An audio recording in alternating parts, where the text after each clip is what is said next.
Argylle, the staggering, overcooked activity flick from Chief Matthew Vaughn, starts with a sort of joke. Specialist Argylle, Henry Cavill, penetrates a Greek set club where he experiences a blonde Lagrange, Dua Lipa, festooned in a sparkling gold dress. They take part in a hot dance before she gets away from under a hail of projectiles terminated by a noisy group of baddies. With the assistance of his group, a tech master, Ariana DeBose, and companion, John Cena, he evades, pursuing Lagrange down slender roads in a set-piece tour from James Bond. At the point when he at last finds her, Argylle and Lagrange trade commonplace exchange. "You and I are not really unique," says Lagrange. "No doubt about it," answers Argylle. "It appears we serve a similar expert," she says. You can't resist the urge to snicker. In the event that these characters read like cardboard patterns from a dime store tale of espionage, particularly Cavill's pompous high-top hairstyle, this is on the grounds that they somewhat are.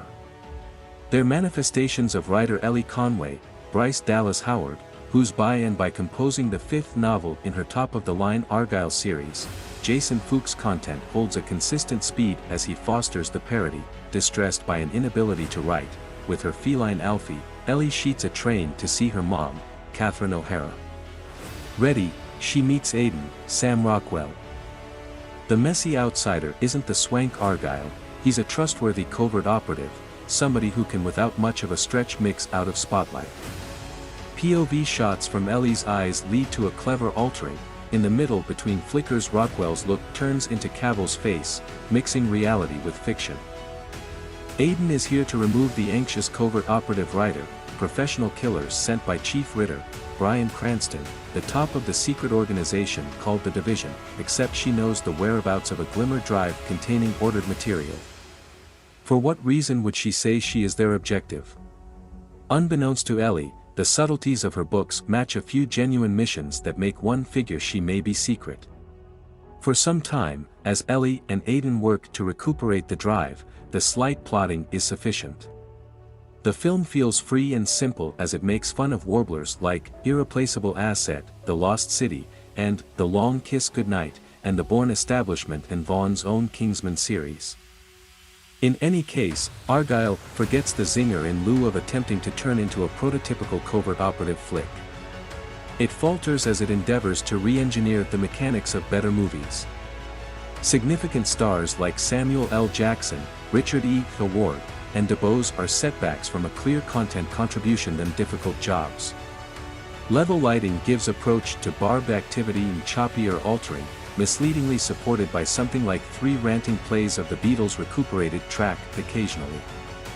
I would rather not call the needle drop a modest ploy, if by some stroke of good luck on the grounds that the tune presumably cost a boatload of cash, yet resuscitating John Lennon's voice just to promptly sell the use of his as-of-late completed demo to an overweight activity vehicle strikes me as horrendous.